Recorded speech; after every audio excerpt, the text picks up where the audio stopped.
Like, That's awesome, dude. To be, he doesn't even know he's in the top. He's number 2 of NFL secondary players from 2010 to 2019. He's considered the number 2 best of some. Talking about interceptions or No, just consider tackles or like consider- percentages or whatever. Yeah. Holy But shit, yeah, dude. he's number 2 in interceptions too. He led the league. Yeah. What was that? 2015. A couple years he balled out. 14? Oh. Cincinnati, right? But this was the thing statistically. Like even when he was in Jacksonville, he hated it there. Well, towards the end. But even when he was in Jacksonville, statistically, he led the damn. You don't supposed to lead the teams in tackles. Yeah, that's when crazy. you're the safety. Like you're not supposed to be in the top 5 Right. in tackles. So like, but when you start comparing his stats to Ed Reed, Alamahu, and all these other guys, I was like, bro, if you had any social media, all right, like if you actually spoke to people or anything, I was like, bro, you would have made multiple Pro Bowls. Yeah. Because Pro Bowl is just popularity. That's all it is. But statistically speaking, like, you know how cool it used to be to go to like the not the rookie symposium, but every year they have like the GA or the dude that's the head of the CPA. He'll come and say, these are the rules for this year, and you can't hit like this. Mm-hmm. Like they'll show Reggie. They had Reggie on there twice. Like, They'll show the eraser. yeah, they had Reggie on there twice. Like, yeah, you can't do this type of hit. I think it's when he hit Dez Bryant one time. And if you know how big, like, that's the thing. Like, pound for pound, he has to be one of the hardest hitters ever. Like, ever. I don't care what nobody says. Pound for pound, he has to be one of the hardest hitters ever. It's insane, man. He literally, like I said, I've never come in contact with someone more physical than Reggie Nelson. Me neither. Dude. Like that dude made me sad to be anywhere in the press. I'm like, there's just certain people. Like the only thing I can probably compare it to in my time was when we went to Lakeland my junior year, and we were lining up against Marquise and Mike Pouncey. They were both like the Pouncey twins, and they went to Florida. Them boys were different too. Like you just put hands on certain people, and you're like, yeah, them boys are. Yeah, man. Them boys are different. When I seen Reggie, we went and seen the Pounces and hung out with him, and they've lost like 100 pounds apiece. Yeah. So thin. And hung out with him, and my lady was like, they're so humble, and I was like, yeah, right now they are. Right now they are. But that's the cool thing, like. I guess it's just like when you know you're that great off the field, you could be as soft as you want to be. Or right. You don't have to say who you are. Like you don't have, because I can tell you one thing, Reggie doesn't talk football at all. Yeah. Like he doesn't talk about, if some kid be like, yeah, you probably suck. He's just like, yeah, probably did. And he'll walk off. He would not argue with nobody about how good he is. We have the group chat with all the guys, and like all the guys be like, yeah, man, we got the eraser in this group. Like they'll joke around and mess with him because they know it gets on his nerves. Like he'll be like, y'all shut up, stop talking about that. Like they'll post, like I can literally show you my phone. They'll post videos like, oh, the eraser does it again, or he's the top 2, he's number 2 in the top 10, and he'll be like, man, take that crap down. Really? Like, oh, legit. Like he'll be like, man, I don't want to see that, man. Dude, I have never met a single person that has ever said a bad thing about you, ever. Isn't that crazy? Like literally, like it's funny to like be here talking to you now because I'm like, when I hear people talk about Joe Cohen, or I'm not trying to get weird on you, but when I hear people talk about Joe Cohen or my understanding of you and knowing you, as a young person, and then you're like on the way out. Dude, I've never met a single person anywhere that has said a bad, negative thing about Joe. Every single person I've ever met is like, he's the nicest, he's the most humble, he's the quiet, he's soft spoken. He never say a bad thing about anybody. Like you need to meet more people. There's definitely some people that hate me. I'm sure the group text is probably a little different. Like your group text probably looks a lot like my group text, Yeah. But that's so it's so crazy because like I to know like the way I know you, to see you play football for all those years and even be for a small time on the same field as you, dog, I don't like the way you played football in the tenacity, like you were talking about with Reggie, how like how we know Reggie, like Yeah. and in his personality, like Yeah. that is so crazy to me how those two things can be the same person. Yeah. Isn't that weird? Yeah, no, I know. Because trust me, because he sounds crazy on the field. I can Yeah. tell you that much. Yeah. But he's such a humble, he's such a humble person, man. Did you ever find it difficult to, like, did you ever find it difficult for yourself, like intermingling the two, like being the dog and then being the humble Joe Cohen, you know what I'm saying? The quiet Joe Cohen, like. Well, that's the funny part, man. It was stages in my life, especially when I first got to high school and I started sniffing myself, and I'm like, oh man, I'm 6'2", 6'3", 235 pounds. The girls like me, you know. I'm like, you know, there's times where Girls liked you back then, bro. If I ever saw you had 6 or 7 of them around. This man had every girl.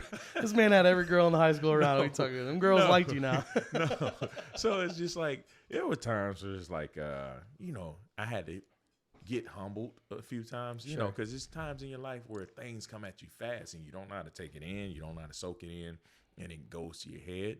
And then you realize, you know, it's just a figment of the imagination. It's not real because, yeah, I've had to be humbled a few times and just realize, like, I'm no better than the next man. But, like, I was blessed enough to have these opportunities.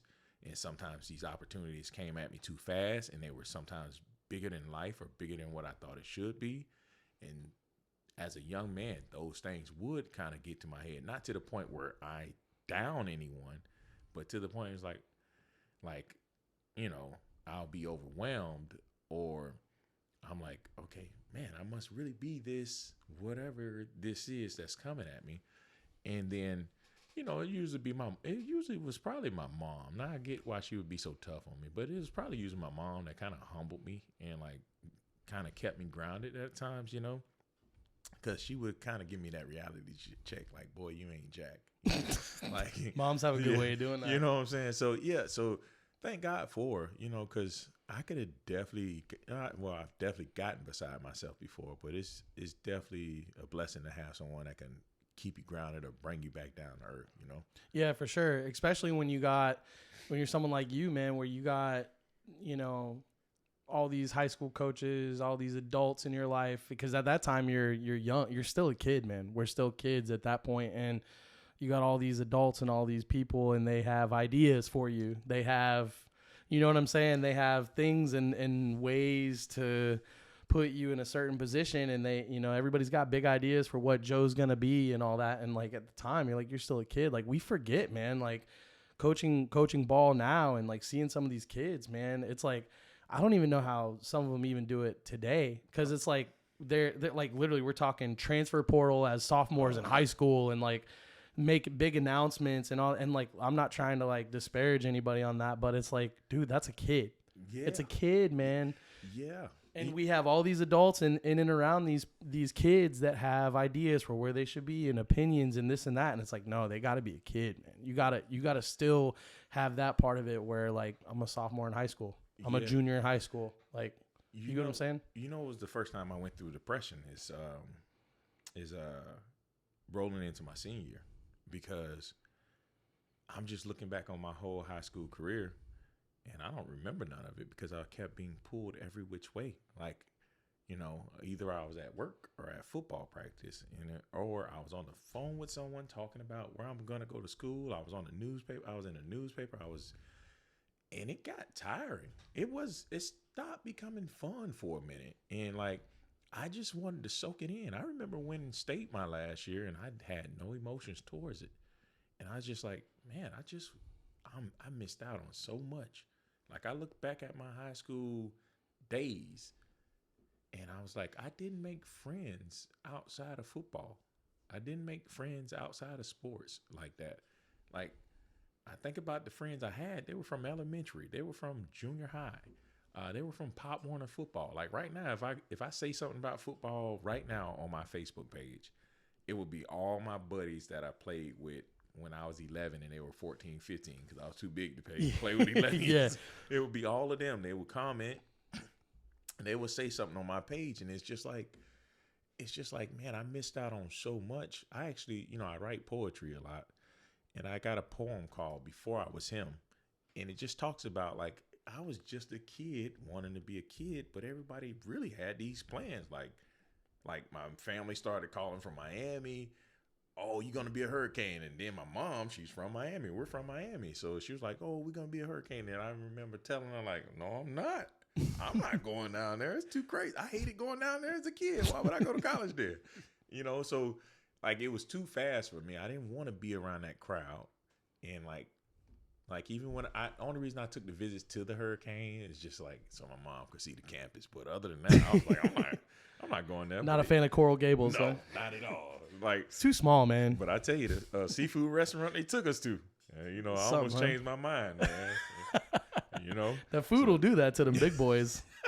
Exactly.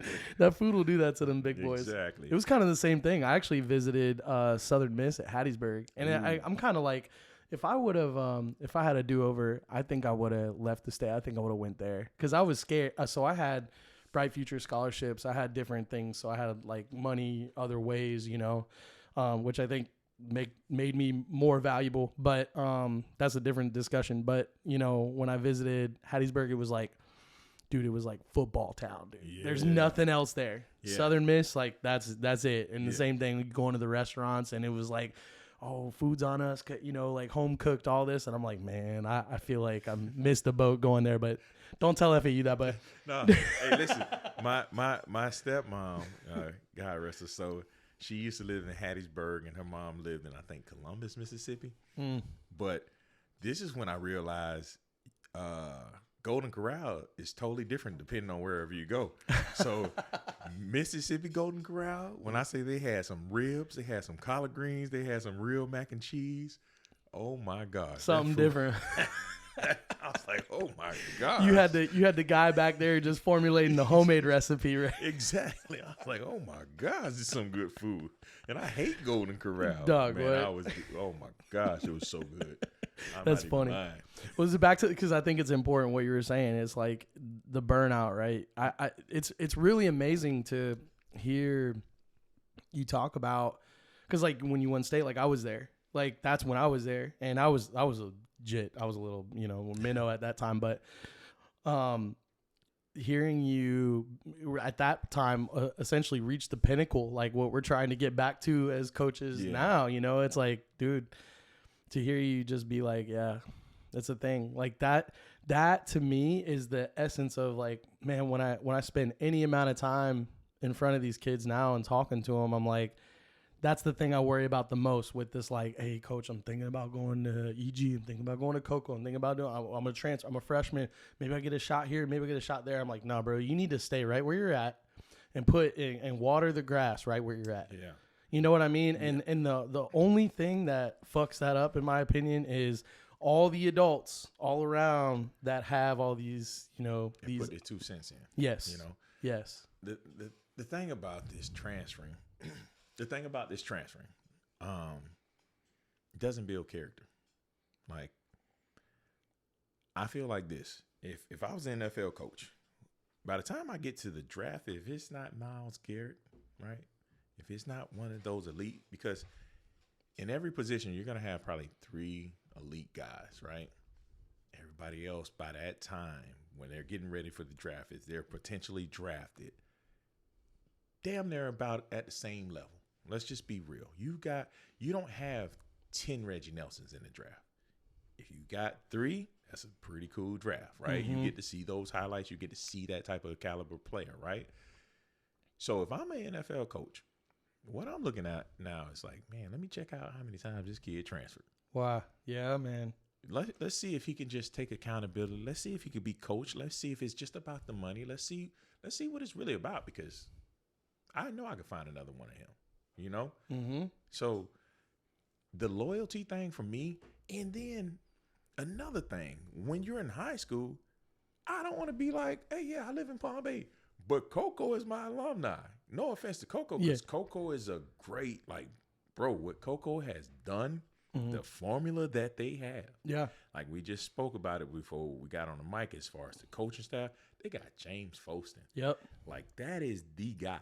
Yep. Like, that's one of the guys I really, truly admire around here because his consistency, his drive towards the game, like his drive towards perfection, the things that he does with these kids in the offseason that nobody talks about, you know, that's what I'm striving for. So these are the things that I'm learning from other people, and that's what I've been sitting back over the years and kind of just been watching. And like, if I get an opportunity, I'd probably call Fosun and try to pick his brain. Heck yeah. Just to see, like, how do you keep these kids loyal to you, you know?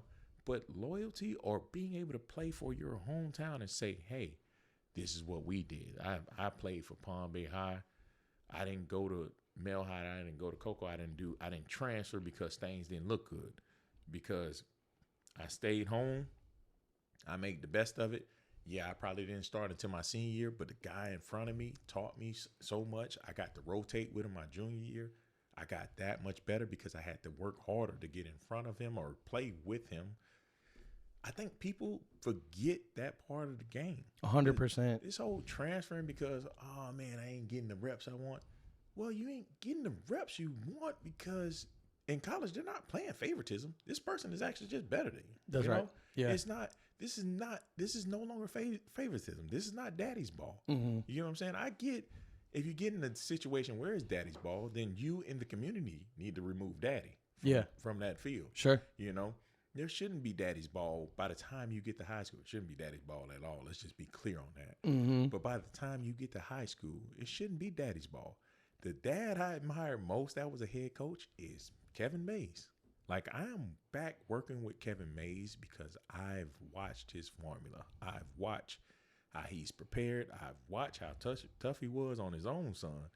And I used to look at him like, hey, you could lighten up a little. He was like, nope, I can't because if I let him do this, X, Y, if I let him start, they're going to say I'm playing daddy's ball. Mm-hmm. I'm like, yeah, but me as a football player, he's starting. I'm telling you with my own two eyes, he's starting because he is the best. Right. Right now, he is the best player we have at that position.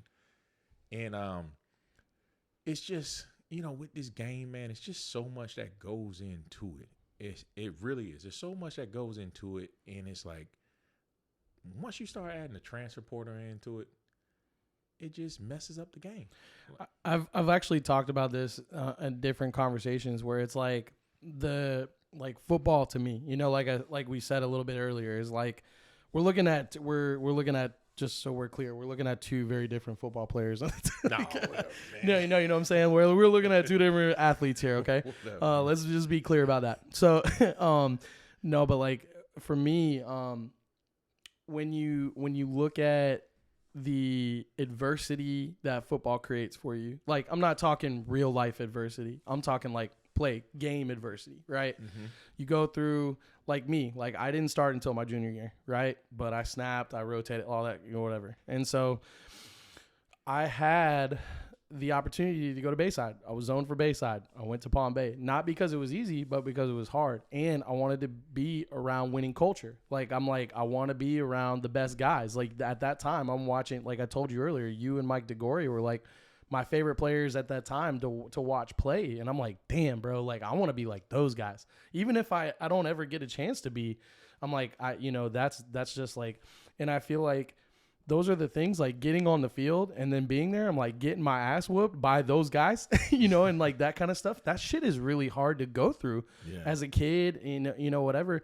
But like the things that you learn out of that, like I came out of the other side of that. I got a chance to start. I got a chance to be successful, like all that stuff going for it. Got a chance to go to college, all those things, man. And then now you fast forward and now you're in business. Now you're in this, now you're in that. And it's like, I'm literally applying the same shit. I'm literally applying the same exact shit that, like, when shit got hard for me, did I quit? No.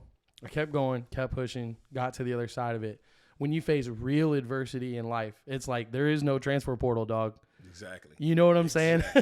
And so those are the aspects of the game. Like for me, it's like, you know, I tend to look at it with a different lens. And like I have a son now that is coming up. He's young and he's a big cat, and they want him all to play and play up the same shit we went through and all that stuff. And it's like, it's kind of like recirculating. And I just think that it's like you got to be almost like loyal to a fault these days, because that's a lost art. Like, if I say I'm going to do something, I'm going to commit to it. If I commit to a person, I'm going to do it.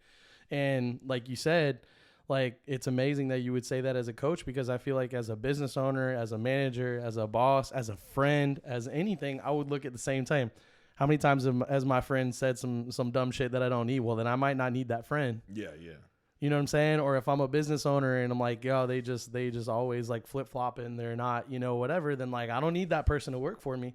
Those are aspects of this thing that's like, you try to tell a 15-year-old that, and they're just like, nah, man. Yeah. Because it's acceptable. Yeah. Now it's normal to say, hey, this is I don't like this, because today coach chewed me out. I don't like him talking to me like that. And that was embarrassing. That was uncomfortable. You're going to be embarrassed and uncomfortable most of your life, your adulthood. When you're in the learning phases, even if you are the owner of a business, there's going to be something that's going to be embarrassing, or something someone's going to have to check you on because you're doing something incorrectly. You got to be able to take coaching. You got to be able to adjust. You got to be able to push through. And guys want to sit here and they want to, I want to go here and be the starter. Well, you could go there and be the starter, but if you couldn't be the starter here, a school will still see the difference. It doesn't matter. If you weren't good enough to start over this guy, that school still is going to look at that guy over you. So that don't matter. I think, to me, the whole being loyal, it builds way more character, because you're working through adversity. You're working through those days that you just went as hard as the person that's starting, but you're still not starting.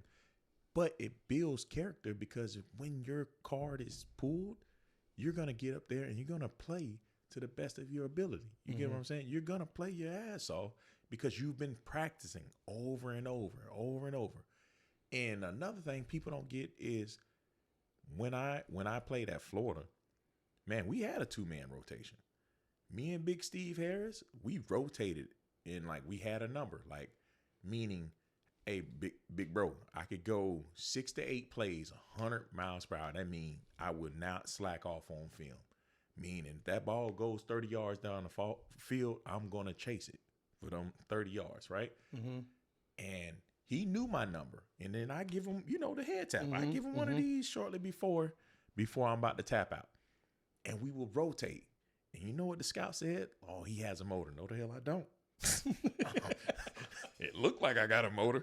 Steve know I need 6 plays, and he coming to get me. Like, hey, I got to the league. They realized, hey, he ain't got no motor. Hell no, I don't have no motor. But that's awesome. But that is the power of, like, hey, I can stay at this school. I can put in the work, and I can make a difference.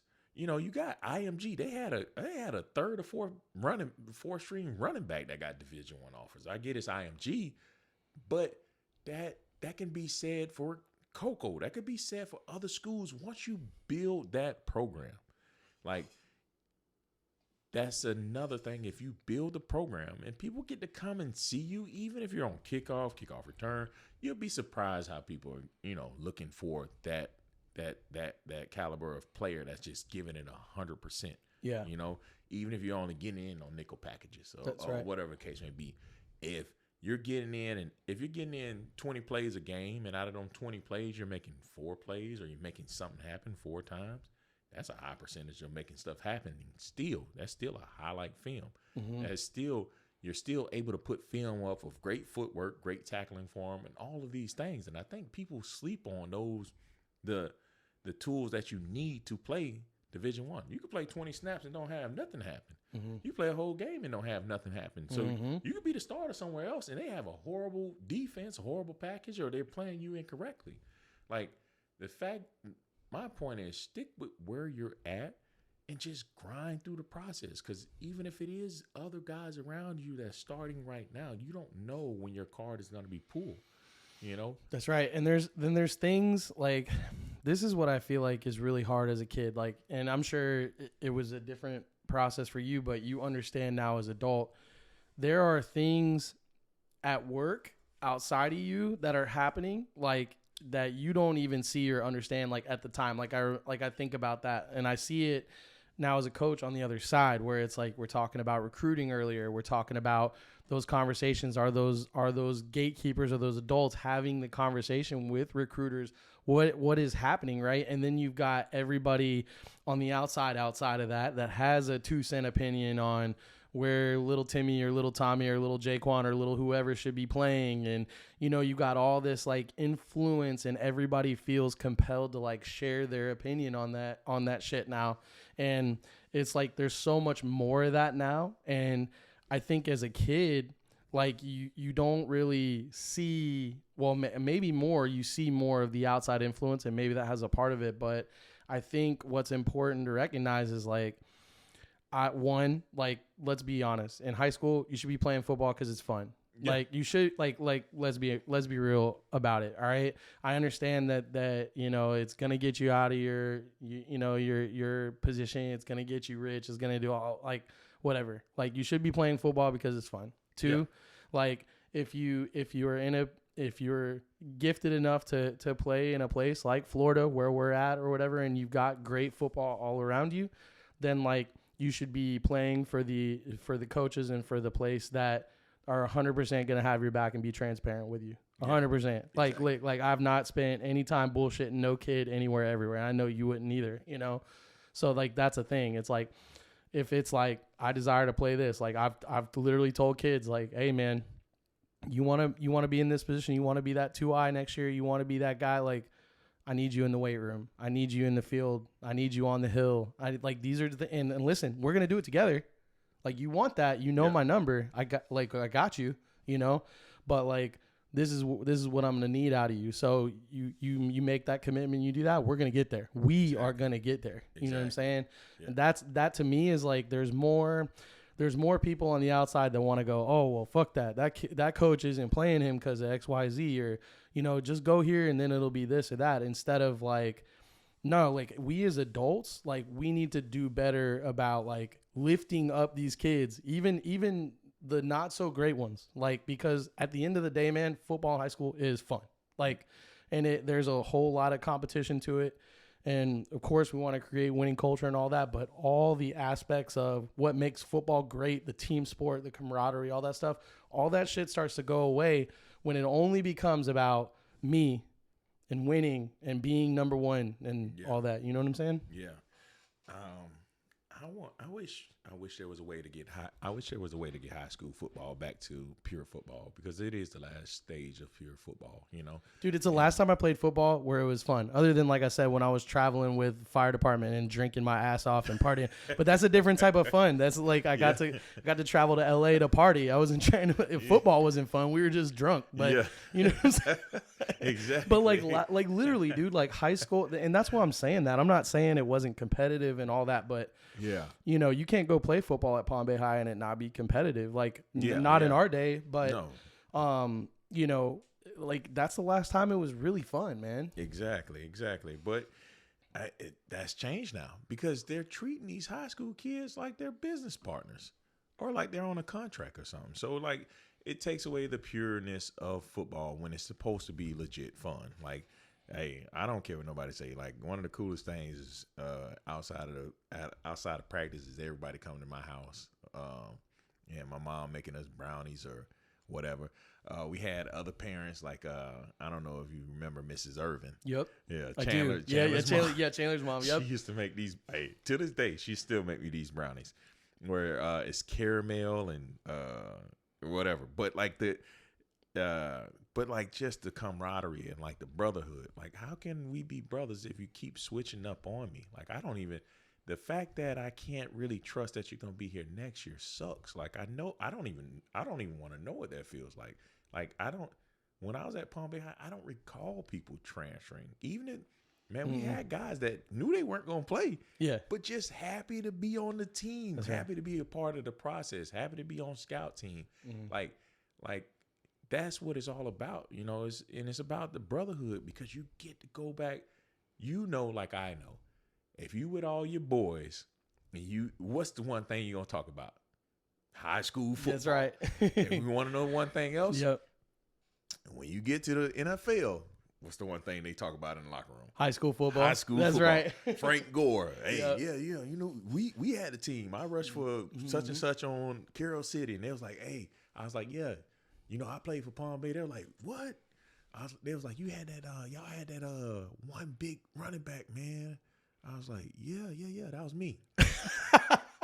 The whole locker room broke out laughing. They was like, no, not your fat ass. I was like, yeah, that was me. I was the running back, man.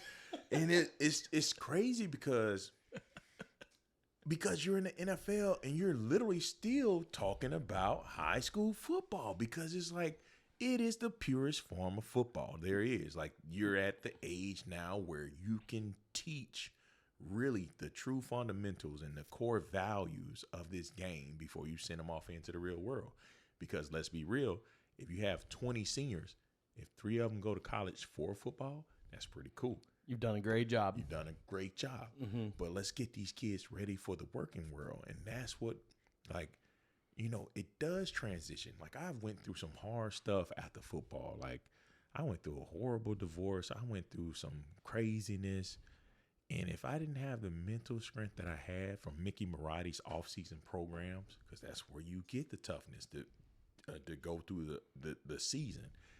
If I didn't have those off-season programs, the little bit that they showed on Swamp Kings, if I didn't have that mentality, if I didn't have that don't break mentality, I would have probably broke over and over again, because the real world, it's not football. Like, that shit is hard, dude. Yeah. Sucks. Yeah, it's world. hard, dude. Yeah. It's really fucking hard. I remember, like, all BS aside, like, I went from making like $20,000 checks every week, which is it sounds funny, it's on the lower end, like, but I went from making $20,000 checks every week to, like, I'm working for $25 an hour. Oh no! Yeah, I gotta figure something out. I'm about to be a stripper or something. I don't know. We gotta figure this out. You going to that strip club? I'm going. So, like, it's just the truth, because it makes you. Like I said, I don't know if I said this on the mic, but there's been times in my life where I've been humbled. And Sure. that was like one of those times. It's like, man, people really work this hard to get by, and like, you don't get that if you go to a Division I school like Florida or like Florida State or one of these schools. They hold your hand through the process of your first adulthood, your first stages of adulthood, from the age of 18 to 23. Somebody's holding your hand. Mm-hmm. They're bringing you your books. You got free lunch. You got free dinner. You got free breakfast, and then they give you $500 a semester for junk food, like on that UF whatever card it was, right? Mm-hmm. Then Gator One. Yeah, your Gator One. I got one of those.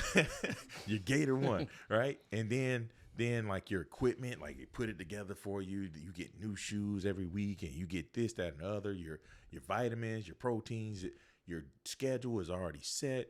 Oh, don't worry. If you fail this class, we're gonna give you dance. I did ballroom dancing, foxtrot, promenade. I could do salsa. No way. I'm there. Dancing with the Stars type shit, nah, bro. I'm too fat for that. I'll pass the hell out. Bro, they move. They're real athletes. Yeah. Real So like your first stages of adulthood is not being an adult. You know? Yeah. Like I get upset when my daughter's like, man, you're 22 years old. And I'm thinking like, man, when I was 22, I got arrested for throwing a motor scooter while I was out drunk, intoxicated. Well, I was 19 when I threw that. But did you throw it at a person? No. You just threw it just I cause? just wanted to see if I could lift it. You were just like, I'm taking shit and I'm moving it. Yeah. I just wanted to see. I was like, because, you know, it was when I first started drinking with Channing Crowder, you know, that crazy guy. Yeah, that's a bad boy right there. It was when I first started drinking it. And my mom, I came home for a visit, and I told my mom, I was like, yeah, Ma, I've been drinking. She was like, all right now. And my mom, I swear my mom's a psychic. She was like, all right, your ass go to jail. And I was like, nah, Ma, I ain't going to jail. That Wednesday. No shit. They came and put them cuffs on my ass. I picked this scooter up, and I was like, I just muscled it, and it hit the ground. True story. The police, in the police report, they described it as a car crash. I don't know. I don't remember half of it. I just remember them handcuffs hurt like hell, bro. I was like, man, y'all don't got any bigger cuffs? Like, oh my gosh. They took me to that police station, man. And I was just like, man, I got to tell my mom I got arrested now. Like, man, you threw Tim Tebow's scooter, man. What the hell? No, they would have probably kicked me off the campus for that. Dude, what? You don't touch Tim nothing. And you ain't kidding. Bro, that's crazy. I actually have a drunk intoxicated story from UF too. I actually ended up in the hospital, but I left. So I was at a dive bar there in Gainesville. I won't name the bar just in case. I don't want to bring no bad publicity, but same thing. It was tequila. We were doing the whole thing. Me and a couple of my boys, we were talking shit, dancing on the bar, doing all that. And there were a couple of homies there that didn't really jive with what all the attention we were pulling, right? So we decided to go out the back. So we shut this place down. Like we were really doing it. We were balling, right? Shots for the whole bar. Like it was a fun time. Yeah. And I'm like really drunk, dude. Like, so the bar is really, really skinny. If you're from Gainesville, you probably know what it is, but it's really thin like this. There's one way in and one way out, right? And so we're walking in a line, and I got like 5 of my boys in front of me, and we're going out the bar, and I'm the last one. And of course, like, I'm the biggest fucking tree in the whole. Like, you probably feel this too. Like you like, it's like you're the big guy. They want to get the big tree down first, and then they'll chop down the rest of them, right? Yeah. So, and bro, like when I'm talking drunk, I'm like, I'm not even function. Like I'm like my one wise. Like I don't even know which way I'm going. I got my hand on my guy's shoulder like this, and I'm like, my eyes are closed, and I'm just trying not to throw up or whatever. But we're walking out. Yeah, we're walking out. And there were a couple of dudes that I guess like one of the guys was like talking to this guy's girl. It was like always a dispute over women, man. I know, right? But he was like, one of my buddies was, I caught a stray because one of my buddies was talking to this guy's girl and he didn't like it. So we go right out the door. There's a dude here on this side, in like a little alley. And this dude broke a bottle right over the back of my head. Pow, just like that. Yeah. It's a true story. Man. Boom, just like that. And I was like, I'm fucking super drunk. I'm like, I have no idea what's going on. So I take this bottle. That didn't put me out, right? But I went down to my knees. I went down to my hands and my knees, and I go to get back up. And I'm like, I don't even know where I'm at. And then some dude kicked me right in the teeth. Bow, just kicked me right in the teeth and then knocked me out.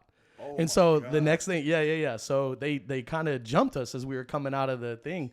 And so I've actually looked back at the security footage. I'll show you something. But they hit me first. They got at me, and then my boys are scrapping like all around. Like, and my dumbass is knocked out cold on the floor, bro. I'm talking face down, bro. Like, you're no help right now. Slept.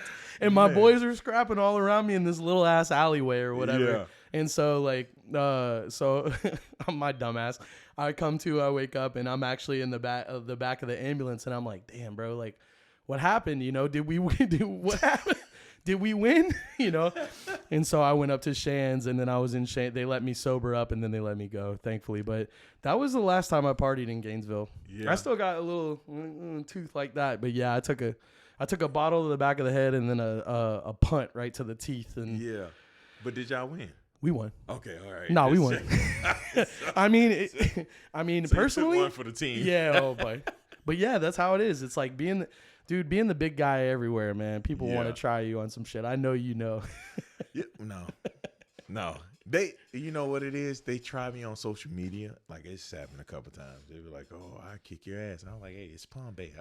I'll run into you sooner or later." Like, I'm gonna see you at Publix in like an hour, dude. Like, and it's happened like, I swear to you, it's happened like 2-3 times. And like, I remember one time being at a game. No way, dude. I kid you not. With me, like, I was in town. This is when I was playing, and like somebody just was saying something crazy to me on Facebook, and I was like, "Hey," like we were going back and forth, like, and I said, "You know what? I'll see you. I'll see you when I see you. I'll see you sooner or later, right?" Yeah. And I just happened to fly into town that week, and me and my brother was at a game, and the guy that was talking crazy to me, he started walking up the steps, and he saw me, and he came up to me like as if nothing happened, like, "Hey, how's it going?" And I just looked at him. I said, "I told you I see you, didn't I?" And he just looked at me, and I looked at my brother. I said, "Look at this guy." And I didn't shake his hand or nothing. I was just like, I don't know why people do this. Like, this is a mistake. I'm not a tough guy. Let me tell you this right now. I'm not a tough guy. Like, no. It's funny because people were afraid of Reggie. Never was afraid of me. Like, they were afraid of getting beat up by Reggie, not me, because I'm not a tough guy. Like, if you see me in a club, I'm in there dancing, yep, or pouring up drinks. Like, yep, Like I'm that guy. Like I'm out here to have a good time. I'm happy-go-lucky. In high school, like during track season, they used to call me friendly because whenever we were racing against somebody, like I go make friends with the whole other track team and stuff like that. Yeah. Like I was known as Mr. Friendly. That's what they would call me.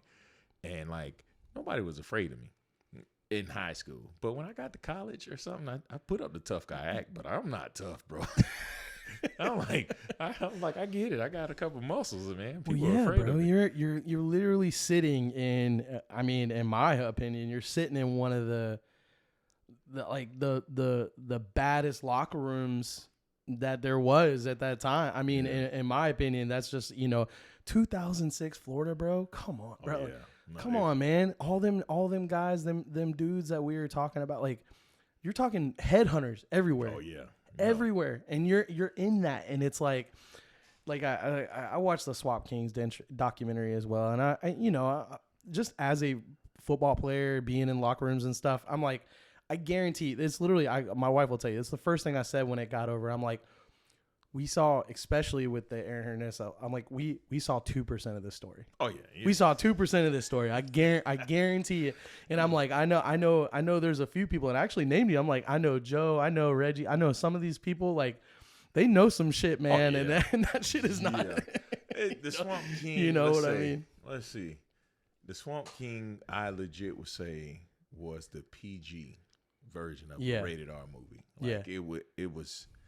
I don't think it told, and like I said, I was offered to go on the movie. I was offered to go on it, and I was just like, that's not my cup of tea. Like for me personally, when the football was over, I was just like, let the young guys have it. But I get storytelling now, Yeah. But like, no, that was just a snippet of it. Like if they showed the ambulance being called sometimes from stupid stuff, if they showed the fights, if they showed like the crazy stuff, if they just showed the police records, like, it was crazy. It was a nut house, man. It was just like, and the guys that Herb thought was the crazy guys, we weren't the crazy guys. It's the young guys. It's like, no, it's him. Like you don't. But the thing is, we're not gonna snitch. We're not gonna say, oh no, it was him doing all the crazy stuff. And it was just like, we just took the blame for it. When I say we, not me, because I was a goody too. So I'm not gonna. Besides, bro, when I threw that motor scooter,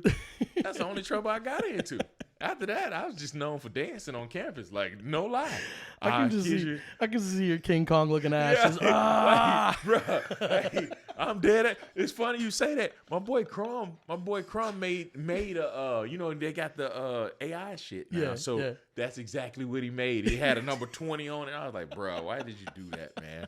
He was gonna post it on Facebook. I was like, bro, you better not post that shit. It's like, you better not post that shit. Dude. Like, but like, the crazy shit that we would see, the crazy shit that we would hear, even the crazy shit that Herb would say to us, like, it was crazy. Like, that was, like I said, if you can make it through an off-season program there, like a real, true off-season program where you got winter training, when you had mat drills, when you had, like, the spring training, spring ball, summer, man, if you could make it through that, them heat strokes and that cold weather. Because one thing about Gainesville, bro, it gets super hot, but people don't realize it gets fucking cold as shit. Yeah. Gainesville and Jacksonville gets cold as shit. Yeah. So, like, if you could make it through that, legit make it through that, like, it builds mental toughness. The offseason is what you saw in 2006 when we won the Natty. Because Mickey Marotti and the guys he had around him, Mark Campbell and those guys, Coach Frank, that everybody used to try to beat up because he got on everybody's fucking nerves. But like, if they showed those real videos of what it really looked like, not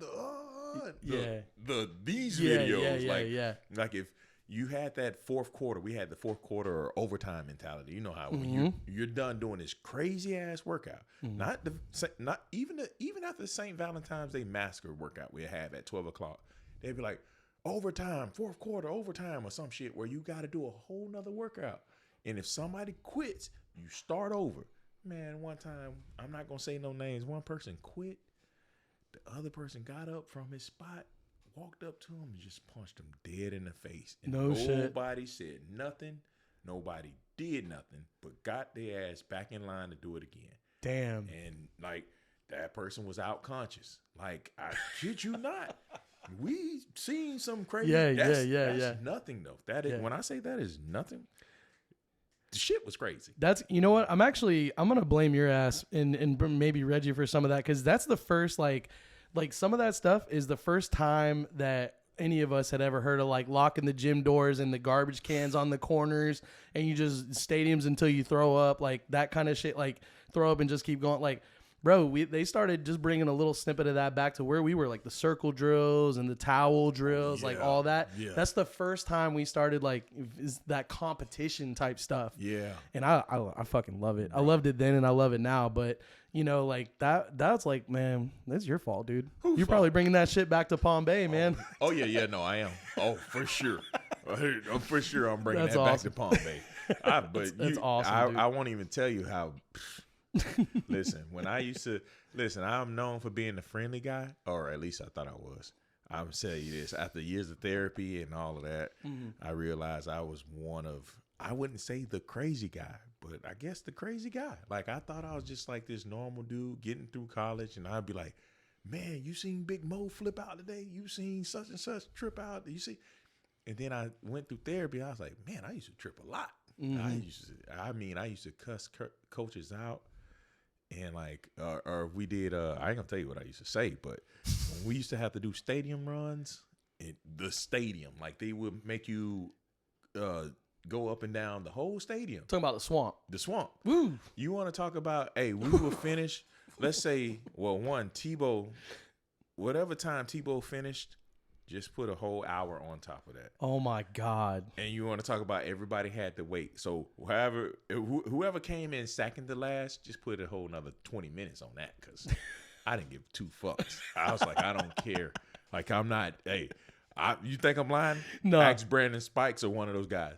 Hey, I did not care. When it came to doing cardio, I was like, fuck no. Like, I used to cuss the whole time and dared like somebody to do something or say something to me, and everybody just sit there waiting. Come on, Big Joe, fuck you. Fuck this shit. Like, I'm screaming all the way from the south end zone, fuck this shit. Have y'all lost y'all fucking mind?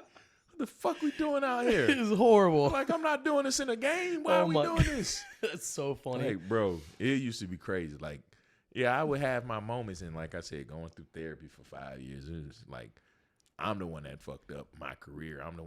You had to come to that realization because you've been put on this pedestal. And remember, I said life will humble you, you know. So you're thinking you deserve all these things because you've came this far, but you're forgetting everybody else took that same journey. So they're not going to just give it to you because you made it this far. You still have to put the work in. And like, you know, when I look back on shit, it's like, man, if I would have just put the drink down, or if I would have left the strip club alone, or if I would have just sat my ass down and focused on the game, not blowing money, not this. And when I say blowing money, I didn't buy nice shit, but I damn sure ate nice shit. Like, I would run through money, like, you know, giving people money. Like, if I would have just sat down and honed in on my craft, I think I would have played a legit 10 plus years. Like, I got to a point where, like, after being with Reggie, after being with Marcus Thomas, Ray McDonald, Jarvis Moss, Earl Levin, all these guys that can ball, I started realizing, like, oh, yeah, I guess I do belong here. Because now I don't have all these superstars. Now I'm on a team where it's like, yeah, I got Megatron, but he's on offense. We get it. He's over there. Yeah. But, like, you know, I had Ernie Sims or, like, a couple guys, but I didn't have all these. I didn't have a defense full of superstars. Like, so it became a thing where it's like, oh, I do belong in the NFL. Like, I am good enough to play this game. But by the time it hit me, I think I had drunken myself out of the game. Like, I started getting injury after injury after injury, and it was just like I remember with Detroit, I balled out against the Vikings. I sacked Brett Favre and had a few other plays like in a row. That series, we went 3 and out. First play, AP got the ball.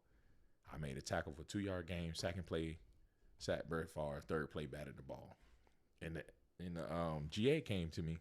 The GM came to me, and he was like, give us a few more games like that, I'm gonna make you a millionaire. Because I had only a 1-year contract. In the next fucking game, I tore my damn knee again. I was like, damn, boy, I got the worst damn luck. But I understand everything happens for a reason. But it took me a while to say I belong here, because I felt guilty. Like Mike DeGore, which I idolize. Like a lot of people don't know this, but I idolize Mike DeGore, and I tell him that now. I think he'd just be like, yeah, whatever.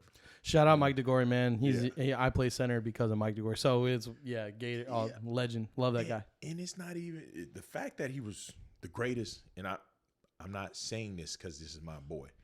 I'm talking about out of Vince Wilfork's mouth. He's the greatest center Vince Wilfork has ever played against. Like, you get to the league and people be like, hey man, where's Earl Everett? Where's DeGore? Where's these, like, those were the two names I would constantly hear. Hey, where's the boy with the dreads and the golds? I was like, who? Earl? Yeah, man, where's that motherfucker? He's the best. Boy, he was great. Yeah. Where's the big Grizzly Adams? Like, where's that big Grizzly Adams looking motherfucker? Shorter receding hairline looking ass. Yeah. And I'm just like, I like Big DeGore, huh? Yeah, yeah. And everybody just like, yeah, he wasn't just good. He was considered one of the best. And like when those two guys didn't get drafted and I did, it was like I had this guilt. It was like, damn, how did that even happen? Like, how did I get here? And they didn't. Like, it made no, I spent a whole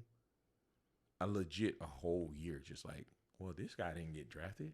This guy didn't get, like, I know they're better. Like, I'm saying to myself, I know they're better than me. And respectfully, DeGore is better than me. Respectfully, in Earl's position, he's better than me. But that's not how the draft always works out. It's not the best player.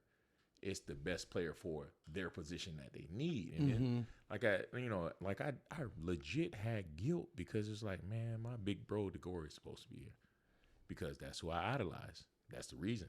That's actually the reason I went to Florida. Mm-mm. And DeGore didn't talk me into going to Florida. He just hit me up. He say, hey, bro, whether you come here or not, I'm still gonna be your number one fan. And that DeGore is really simple. Mm-hmm. That's just DeGore right there. Mm-hmm. Like, I'm gonna be your number one fan, And like, that's all it took. Like, and knowing that I was gonna be there with him made things easier. You know what I'm saying? So, but that was one of the biggest reasons I went to Florida. Wow. It's just crazy to hear you talk about some of these things and like just being like on the outside looking in and then seeing it and hearing it. It's so interesting to me because I feel like I don't know what it's like to play in the NFL, but I feel like when you get to that point where it's like you were a 4th round guy, right? You were drafted in the 4th round. All right. So you hear that name called, all that stuff. And it's like in my mind, you're like, I made it. I did it. I did the thing. That's the thing that we dream about when my son is 6 years old. He puts on his jersey and his favorite player in the world is Alex Van Ginkel, or the linebacker for the Minnesota Vikings. He played for the Dolphins, got the long hair out of the helmet and all that. Yeah. He's like, I'm Van Ginkel. He goes out in his yard and he pretends that or Andrew Van Ginkel. I'm sorry, I said Alex. He pretends that he's Andrew Van Ginkel and he's tackling people and all that. Like from the time that we're little to that, we aspire to that. That's like the greatest thing you can do, right? And for me, it's like, you make it to the mountaintop, but what people don't understand is like you're just getting started. You're just now getting started, and you, just like I said, just from looking at a 10,000-foot view, you've been to many mountaintops. You were a state champion in high school. You were a national champion in college. You've been drafted into play professional football. Like, those are a ton of mountaintops. And I'm like, I don't even, just like in my little micro life, like, I don't see how you can't feel burnout, like how you can't feel like I'm trying to explain it this way. Like when I feel like once I got to college, right? For me, that was like a mountaintop. I made it. I got to go to college. I'm excited. I get to do the thing that I love to do. at the next level, which is like that percentage already dwindles way down. Yeah. And then it's like by the time I got there, it's like, dude, I'm fucking tired. You know what I'm saying? Like Yeah. I'm tired. I'm burnt out. I see all my friends out there partying, having fun. Like I said, I was in a fraternity. I'm like, dude, I just want to be a kid. Yeah. I feel like now I'm like here. Like I'm coming into adulthood. I left Little Palm Bay and now I'm in Boca Raton. Like I want to know, like, I'm not saying I want to go out there and get in a bunch of trouble and all shit, but I'm like, I want to live my life now. Yeah. Like I want to Yeah. start living. And by the time I got like, dude, I started playing football when I was at 4 or 5 years old, and I was in the same situation as you. It went by weight back then, so I was like always playing up and always, you know, I was the one where I was running with trash bags out around the field just to be able to get on the scale and play with kids that were 3 years older than me. Like, you know what I'm saying? So, but it's like, and then through high school and all that, it's like by the time I got there, man, I was like, I'm just fucking tired, dude. Yeah. Like, I love this thing, and I'm so happy I got to do what I got to do, and it's a big reason why I stayed away from even like coaching for a long time, because I'm like, football was so good to me, and the way I want to remember my time in football and all that is like generally really positive. You know what I'm saying? So I hear these things happen, and it's like what it sounds like. I don't know if you can like touch on that, but it's like, did you ever feel like you're like, you get to like it again? I keep going back to hearing you be depressed, your first time with depression, and as a senior in high school, and you're just getting started, man. Yeah. That's what's crazy. And it's like, did you get to Florida and you're like, dude, I'm fucking like, I'm just ready to be done. You get to the pros, and you're like, so you're just getting started, and you're like, yeah. You know what I'm saying? I think, yeah, it was definitely times that Florida was just like, man, I don't want to do this no more. Because actually what happened I don't think nobody actually knows this. I don't think anybody actually knows this. My fifth game of my freshman year, when they took my red shirt away, we were playing Arkansas that week. I tore something in my hip, right? And we lost to Miami a couple weeks before that. We were winning, and they came back and they won. And Zook, after that, Zook brought me in and was like, hey, we're taking your red shirt. I guess they wanted a more sustainable fullback. I don't know. But they took my red shirt, and I was the starting fullback my freshman year. And but I didn't want to play my freshman year because the burnout, and I was just like, I want to learn football. Because before, I kid you not, I just played it. I legit was just like, I'm like, man, I'm just going to play this shit. This is my downtime. I've been playing it since I was 11. It's fun. Mm-hmm. I'm just going to play it. Like, I didn't even understand before going to college. That's why it got so overwhelming, because I didn't understand what everything meant. I didn't understand what the Nike MVP meant. I didn't understand what number one fullback in the nation meant. I didn't understand the top 10 DN in the nation. Like, I'm like, how do I got all these accolades? I'm just out here just bullshitting. Like that's what I thought I was doing. Mm-hmm. Like, think about it. Let's be real. I didn't even do the off-season program in high school. I didn't, because I was just like, it's summertime. You think I'm coming to the... You.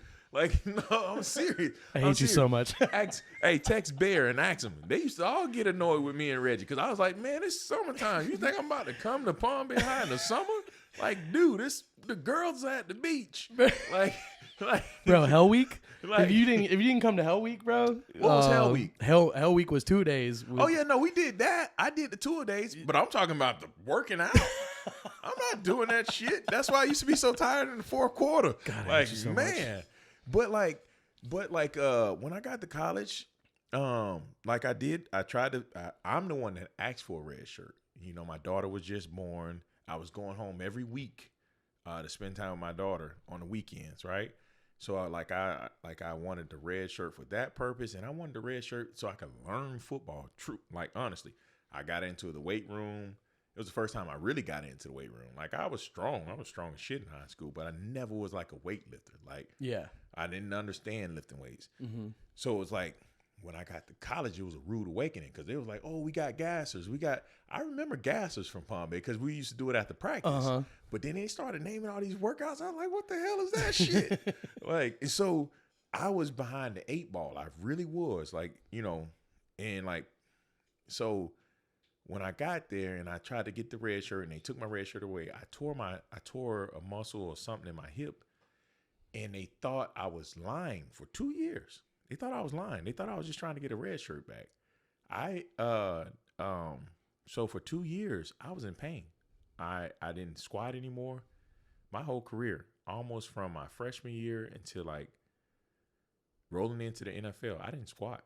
I didn't do any. I barely did any leg workouts. So I went from being able to dunk, do all of that. I didn't squat. I kid you not.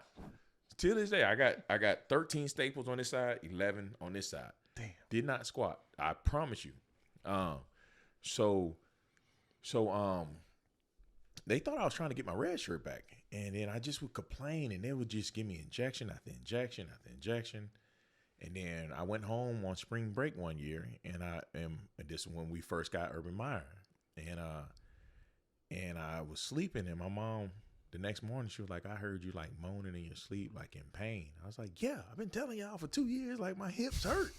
I was like, "My hips hurt," and she was like, "I'm taking you to Dr. St. Mary in the morning and tomorrow."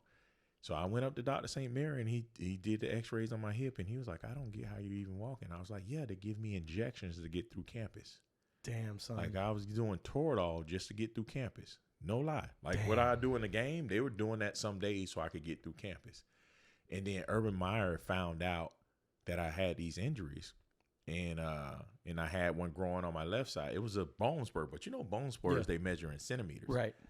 2.5 inches on my right side. What? 2 inches. Dr. St. Mary was like, "I don't know how that is even possible. God. This had to have been even growing longer than you think." And he said that injury may have triggered what this is, but it's been growing for years. It had to have been. So I had to have those removed, you know. But before that, bro, I couldn't do squats. I couldn't do shit. Well, I didn't do shit. Like even when I got to the league, they started rehabbing me on it. Like single leg squats and all that. I still suck at that, you know? Yeah. So like, but that was part of the onset of depression when I was in college, because I would literally just be in pain, just walking through campus all the time. Like Urban Meyer came up to me one day. He was like, "You know what? He was like, "I don't like you." And I looked at him. I was like, "I don't fucking like you either." And he was just like, that was our first conversation. And he walked his way, I walked mine. And then when he found out what was going on with me, he's sitting there pulling his hair. He's like, "What in the fuck? How did this happen?" Yeah. And I was like, nobody would listen to me. They thought I was lying. They thought I was just trying to get my red shirt back. And it wasn't Zook. It was his training staff, because that's what Zook would go off of. Like they would be the ones that I would talk to, and they'd just give me a shot. And I'm like, "Hey man, this shit hurts. I don't know what it is." So Urban did right by you then. So he got you in the right position. He's like, "I don't like you, but I'm gonna take care of you." Or well, you know, he didn't like me because I was a grouch. Yeah, I was always grumpy. I hated football at that time. Like I was always in pain. Well, fucking yeah. And I mean, I didn't like. Always hurt. I was a starting fullback, and then my sophomore year I was a starting DN, and then when they got there, I still was playing DN. Mm-hmm. But then I had my first hip surgery that off season when they were there, and then I moved in interior. But then after my second hip surgery, I wasn't smart enough to realize they were trying to get me the red shirt, because I would have been projected to go even higher in the draft if I would have red shirted and just rehab my hips for a year. And I was like, "There's no fucking way I'm gonna do this offseason program for free again." I was like, "I'm getting the hell out of here." Like that shit was just too much to do for free. Yeah. Like, so, yeah. You know, hindsight 2020, I wish I would have stayed one more year, but, you know, but I think I was just burnt out from football, man. Like, at that time, and no lie, when the draft was coming, I kid you not, I didn't even train for the combine. God damn, Joe. And if you think I'm playing, you can go through my group chat, and you could talk to Marcus Thomas. I give you his number. We partied together. They gave us that bridge loan, you know that. They gave us $50,000. Man, I spent that $50,000 so fast. I was like, I don't know how they gave me $50,000, but I'm gonna file bankruptcy. I was like, I'm gonna party. I was like, I'm gonna party this money away, and then I'm gonna file bankruptcy. I kid you not, I had a whole game plan, because I was like, I'm not getting drafted. In my head, I told you earlier. Really? You're like, "No, I'm not. There's no way. It's not happening." I was like, I'm not getting drafted. I'm just going to hang out, and I'm for the party. We were in Jacksonville Beach. We stayed on right off of A1A, like JT Butler or whatever it's called. I mean, we stayed there, and the bars were in walking distance. I mean, every night we would party. I partied so much. when I got to the combine and I did the bench press, my whole chest locked up after doing the bench. No way. I You just swear. dehydrated as shit and all that. Gosh. Like my right calf locked up when I did the vertical. And nobody knows these stories. This is true stories. Like my boy, I'm serious. It sounds horrible. That's why like I try to tell my kids like, hey man, take it serious. So like even at the combine, it was like, oh, Joe Cohen boosted his combine rating or his draft status today. And my coaches at Florida called like, what the fuck have you been doing? When we played against Ohio State, I was 290. At the combine, I was 313. damn, son. You want to talk about liquor and pizza? Yeah. Bruh. Hey, you think I'm playing? I am not playing. It was like, I'm so serious. Like, I've never told nobody. And now I'm 41. I'm like, fuck it, I don't care. Like, but I went to the combine so out of shape. Like it was this training facility. You know, they mark how many days you come or whatever. Sure. And they gave, like, because, you know, your agent got to pay for it at the end or whatever. Mm-hmm. And he realized he only had to pay for like 5 days. I'm not. He's like, Joe, what about the other 7? Like, this is the time where you're supposed to be leaning out. You're supposed to get in the best shape of your life. Dog, I'm over stressing. Here. Bro, I was like, fuck it. I'm pretty sure I ain't getting drafted because, like I said, I had Reggie Nelson. I had all these guys, and I was just like, there's no way I'm getting drafted. Like, that's so crazy to hear, man. No, I'm serious. Like, I'm looking at everybody, and then I'm at the combine. I see all these other big dudes. I'm like, shit, there's no way I'm getting drafted. Like, hey, I did the right thing by partying on Jacksonville Beach. I actually enjoyed myself. Yeah, like shit, dude. Hey. Like and then like when I got the phone call, I'm just looking at my phone and looking at the draft board. I'm about to hit decline. I'm like, who the fuck calling me from 408? San Francisco.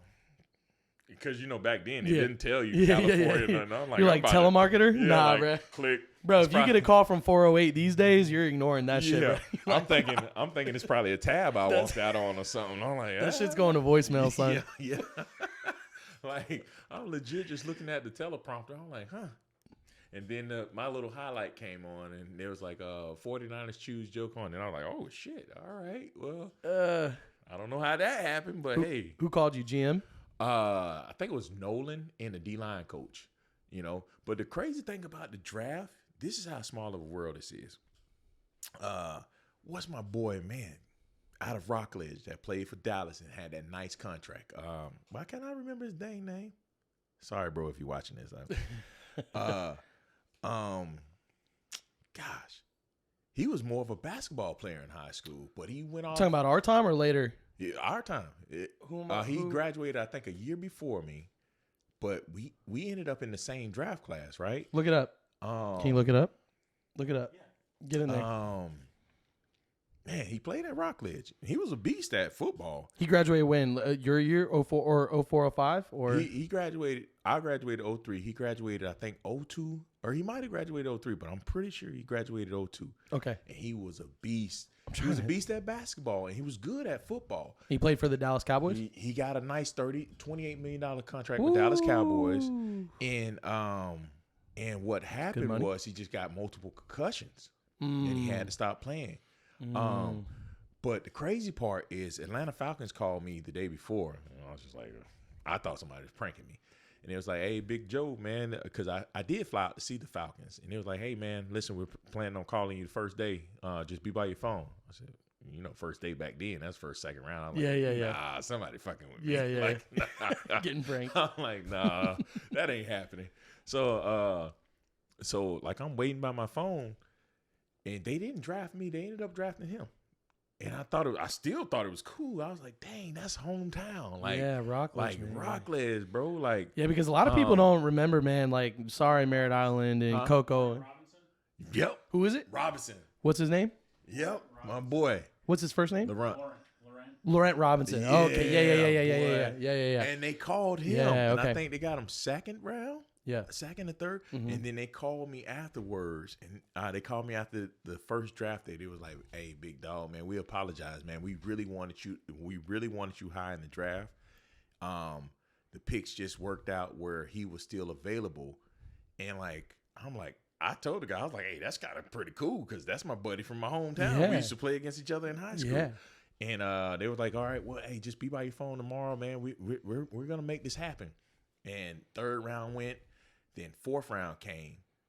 The 49ers had pick 147, and I think the Falcons had pick 149. Oh, shit. And they called me after the 49ers called me, and they was like, big dog, we apologize. Like, and they got criticized that year for not getting a D tackle earlier in the draft. But the guy that they got, his name was Trey, and he led the Division II school in sacks. I think he broke their sack record. Kid you not, that guy was better than me because I played with him in Texas versus the Nation. He was better than me, and he was probably just as good or better than Marcus Thomas. Really? But he just tore his ACL, so they was criticizing him. And I was like, this guy is a beast, you know? Yeah. So, you know, the draft is just crazy. Say it again one more time, Joe. Division II players better than you? Hold on. Say it one more time, Joe. Kid you not. Division II football players can actually be successful? Yeah, like, Division they II. can. Yeah. Yes, the fuck they can. Listen, if a Division II school contacts you to play football for them, go to that school. Yeah. Stop playing Look around. at Terrell Owens. Like, the Come list on, go, man. the guys that played the longest in the NFL statistically come from smaller schools. That's right. And, like, I don't know if that's still the stat, but before that was when I was playing, statistically, if they came from a smaller school, they played longer in the NFL. Mm-hmm. So, like, this whole, like, Florida's looking at me. Man, I don't care who's looking at you. Just go off and play. You know? Like, I don't care if it's Timbuktu. Go play your ass off. Enjoy it. Make friends. Make business partners. Make smart decisions. You know what I'm saying? Get a real degree. I got a degree in anthropology, and I'm damn sure not Indiana Jones. Anthropology, bro? Yeah, bro. You out there digging in the back? Yeah, bro. You find any dinosaur bones in your backyard? Hell no. I'm looking for money, though. I'm damn sure digging for some money, boy, because damn. Yeah, that dumbass degree. I don't even know how they gave me that. Oh, my gosh. They sold me a dream. We need to anthropology. Yeah, they sold me a dream, bro. Joe, we need to get you. We need to get you connected with like Graham Hancock and them boys, so we can start finding some conspiracy shit. Like we need. Yeah, we need to get you digging, bro. We got. No shit. Hell no. I'm too lazy for that now. I'm done. You done digging, huh? Yeah. Bro, Man. that is funny, man. Anthropology. Yeah. So you went to. What made you decide to get a degree in anthropology? Just out of curiosity. I didn't. They decided for you. No. This is what they do because they're trying to impress your parents. Not like, sports management. No. Not business. No, listen, not. This is what they do on your visits. Like they don't give a shit what you getting a degree in. Let's be real. And these kids need to hear this. They don't care about what you're getting a degree in. When you go there and they put on this whole front and this whole show for your parents, and then be like, oh, so Joe, what is it that you want to get a degree in? And at the time it was education, right? I wanted to be a teacher, right? And so they started pulling out of pamphlets and putting stuff in the folder like, oh, this is, you take all of this and they write it down. And I'm thinking like, cool. All right. So they know what I want to get my degree in, right? So I get there and, your first semester, you take the basics that everybody else takes, right? Mm-hmm. Second semester, you're still kind of taking that same thing, but then I seen a sprinkle little anthro here. I'm like, okay, whatever. That sounds cool. I could look at some fossils and look at some. I'm like, shit, that sounds cool. I'd do that. By the time summer A came of my rolling into my sophomore year, I was like, hey, Tony, what's all this anthropology shit? He was like, you didn't choose a major, so it's automatically put you in anthropology like the rest of the athletes. Fucking anthropology. I was like, bro, I told some Jurassic Park type shit, bro. I said, I told you on my visit, I want to be a teacher. He was like, you really think we wrote that shit down? Oh my God. He was like, you really think we wrote that shit down? I was like, yeah, you told my mama you did. Like, oh my God, I'm telling you, bro. College is crazy, dude. College is crazy. So I actually started at FAU. I was in mechanical engineering. That's yeah. You listen, to play center, you got to be kind of a brainy guy. Like we were talking about Mike DeGore. Oh yeah, he's smart. He's like serial killer smart. Yeah, he's smart as shit. No, he's really smart, man. Yeah. And that's cool. And like all the centers I played, Nick and Mike, and then CJ Gould. Like CJ Gould, if he was like a killer. He was a scary man. He just like look at your little process, but man, when I went to mechanical engineering in it, because legitimately I wanted to be like a payload specialist. I wanted to fly on the space shuttle. Like no shit. Yeah? That's like what I wanted to do. Oh, wow. I was like, I want to be an engineer. It's a weight limit. Yeah, Okay, I'm getting to it. I'm getting to it. So, I know that. Hey, hold on. You're talking to another big man. I know this weight limit on everything. I'm getting to it. So I'm a mechanical engineer, right? And I'm like, oh yeah, I got my engineer. I'm gonna do this thing, and I'm playing, and we're it's good. Everything's good. I get there, and I'm in a basic class, and I run into a professor. There's like 200 kids in this class, and he don't like athletes. You know, he's like not fond of athletes, right? So talking shit, you know, like whatever we get to talking, and I'm like, yeah, you know, football player. He was just talking some shit, and I'll keep it real short, but I was like, man, you know, you're gonna remember me one day, trust me. He said, well, because I'm like, I'm more than a football player. You watch, I'm not one of them like bonehead guys. Like I'm really fucking smart. Like I'm gonna get through this shit. And he's like, oh yeah, well, what are you type thing? And I'm like, I'm gonna fly in the fucking space shuttle one day. And he goes, no, you're not. And I said, what? I said, yes, I will. You ain't gonna tell me shit. Like, no, you won't. He said, you're too big. He said, there's a weight limit and a height limit. He said, you'll never fly in the space shuttle. And I was like, watch me, motherfucker, right? So this is the funny part of the story. So I ended up leaving college, and I became a firefighter, and I was a firefighter out at NASA. And so as being a firefighter at NASA, we were part of the astronaut rescue team. So we got to they decommissioned the space shuttle the second year I was out at NASA. So the Columbia was the last space shuttle that flew. Like astronauts come off, all that. So they're decommissioning the space shuttle and doing all that. And I'm like, we trained with the astronauts. We did all that. Like, it was awesome, dude. Yeah. And so we went in and got to go see the last space shuttle, which was Columbia. I believe that flew. I think it was Columbia. And they have the clean room, and you sign your name. It's in the Smithsonian now. So like my name's in there, and you go in there and got to sit in the cockpit. I have a picture. I'll show you when we're done. But I have a picture in there. Like there's the cockpit where they sit. And I remember, bro, distinctly, like, sat down in that chair in the cockpit of that space shuttle, and the very first thought in my mind was like, God damn, that dude was right, bro. That motherfucker was right, bro. This shit is tight as hell. Yeah. I don't got no gear on. I don't got nothing. It's just funny. That's the very first thing I'm thought. I'm like, I think about that every time I see that picture. I'm like, man, dog, he ain't lying. This shit's tight. So you didn't have a spacesuit on? Nah, bro. It was just my meat suit. Yeah. You could have been in there with spandex on. I couldn't even have sat in the back seat, bro. Not the cockpit, not nothing, bro. Man. They didn't have no room for me anywhere. Yeah, and it's just like, you know, it's really cool because I like half made it. You know, I got to train with the astronauts. I got to do it. Was awesome, dude. But yeah, man, that shit was funny because that professor was like, you're never going to fly in the space shuttle. And I'm like, at that time, I was thinking like, damn, I picked the wrong major. I should have went to anthropology. Yeah, you should have. Listen, man. No, you shouldn't have. No. So I ended up going to Florida and finished my degree in business. So that's, you know, so I got my Gator 1 ID too. You know, shout out. Shout out to that Gator 1. Huh? That's right. Mine probably had a little less money on it than yours though. Oh no, listen. After probably, you know, every semester they give you X amount of dollars, and I kid you not, because I was greedy. Probably about a week and a half, it'd be empty. And I hit my boy Crowder up like, hey, bro, can I have your Gator? Because Crowder, for some reason, he always had some money. I was like, hey, man, can I have your Gator 1? It just give it to me. And about another week and a half later, it'd be empty. Like, bro. And that's when I like, back then they had no Chipotle back then, bro. No, they had Cold Stone. They had what's that? Pita Pit. Yeah, Pita Pit. Oh my gosh, boy. Hey, I used to swipe the hell out of Pita Pit. I probably made them rich. I spent all my money. Joe got stock at Pita Pit, man. Double steak. Got that shit wouldn't even wrap together. Man, I burnt that money. That's how I feel when I go. See, that's the fucking problem, man. I still eat like I'm in college. Yeah. Like I still eat. Man, I love food, dude. Bro, I know. I just told you I got all the way up to 424. I used to have a 6-pack, man. Nah, shit. Yeah, but the fucking problem is you were 400 pounds and you had a 6-pack. No, I didn't have it at 400 pounds. I was a pack. A whole 1-pack. Yeah. No. If I got to 400 pounds, it would be like an Oompa Loompa. You'd be rolling me out of here. Bro, but you, motherfucker, you'd be like, I'm 340 and still on the Oompa Loompa. 420, I couldn't even walk and talk at the same time. I'm serious. Way, I swear. I had to lose that.